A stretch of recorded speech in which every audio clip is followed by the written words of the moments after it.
26 मार्च 2024 के अहले सुबह अमेरिका के बाल्टीमोर में डाली नाम के विशालकाय कार्गो शिप ने फ्रांसीसी स्कॉट की ब्रिज को टक्कर मार दिया। लोहे का आर्क ब्रिज ताश के पत्तों की तरह गिर गया। इसे लेकर बड़े कार्गो जहाजों को चलाने वाले veteran ship officer captain Alan Post ने कई वजहें बताया है कि बंदरगाह में कैसे जहाज को लाया और निकाला जाता है। कैप्टन एलन पोस्ट ने कहा कि अच्छी बात यह है कि हादसा रात में हुआ, इस कारण बंदरगाह और आसपास के यातायात और लोग कम रहते हैं। दिन में यह हादसा होता तो ज्यादा लोग मरते या फिर घायल होते। आमतौर पर बंदरगाह के शिप पायलट आसपास के बड़े जहाजों की मास्टर या कैप्टन को सुरक्षित निकालने का रास्ता बताते हैं। बंदरगाह के या प्रशासन के लोग जहाज के सुरक्षित निकलने का सही तरीका गाइड करते हैं, क्योंकि उन्हें लोकल चीजों की जानकारी होती, जबकि बाहर से आने वाले जहाज के साथ ऐसा नहीं है। उसके कैप्टन को भी नहीं पता होता है कि कौन सी दिक्कत कहां की और किस तरह से आएगी। बंदरगाह के शिप पायलट और जहाज के कैप्टन में कोऑर्डिनेशन जरूरी। जी हाँ, आमतौर पर इतने बड़े जहाज के कैप्टन क्लोज क्वार्टर मैन्यूवरिंग में एक्सपर्ट होते हैं, यानी कि टगबोट्स के साथ सामंजस्य और डॉकिंग जैसे काम। साथ ही सही बर्थ पर जहाज को खड़ा करना। पायलट जहाज के मास्टर यानी कि कैप्टन को सलाह देते हैं कि किस तरह से ऐसे हादसों से बचा जा सकता है, ताकि सुरक्षित तरीकों से नदी या फिर ऐसे रास्तों को पार किया जा सके। समंदर में जाने से पहले जहाज बाल्टीमोर ब्रिज की तरफ बढ़ता है, यानी वह बंदरगाह से निकलकर समंदर की तरफ जा रहा था। यही समय था जब बंदरगाह प्रशासन, पायलट और जहाज का मास्टर एक दूसरे से विदाई लेते हैं। इसके बाद जहाज को electronic chart data information system के साथ जोड़ दिया जाता है।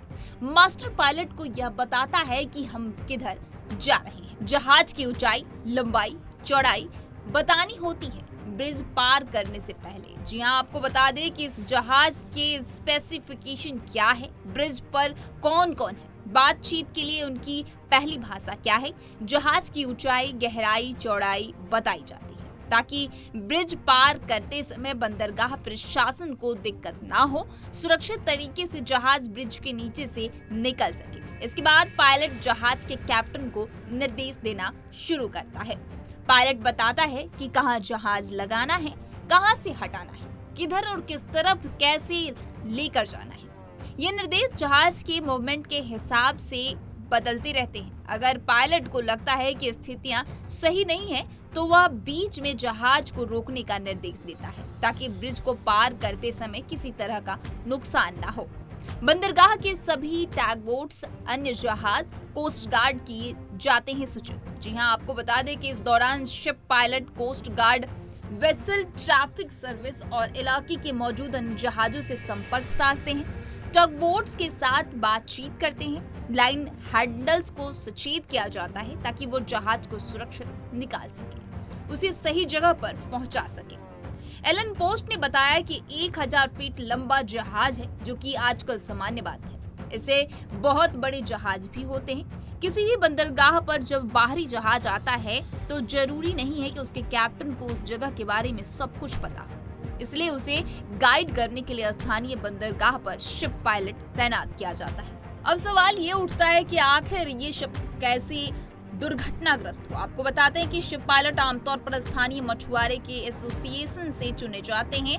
उन्हें कम से कम 10 साल का अनुभव होता है। न्यूयॉर्क हार्बर ने सैंडी हुक पायलट एसोसिएशन 300 वर्षों से जहाजों की गाइड कर रहा है। उसी शिप पायलट तैनात होते हैं। वहीं सभी जहाजों के दिशा निर्देश, गति, अवरोध आदि बताते हैं। एलन पोस्ट कहते हैं कि कैप्टन, पायलट और अन्य क्रू के लिए ये हादसा किसी बुरे सपने जैसा ही रहा होगा। ऐसा लगता है कि जैसे जहाज में इलेक्ट्रिकल फॉल्ट हुआ, जिसकी वजह से नियंत्रण खो गया। वो उसे टक्कर होने से रोक नहीं सका, लेकिन जहाज के क्रू ने पहले ही बंदरगाह प्रशासन को चेतावनी दे दी थी। इस तरह की तमाम खबरों से रूबरू होने के लिए पंजाबकेसरी.com को लाइक, शेयर, सब्सक्राइब करना न भूलें। धन्यवाद।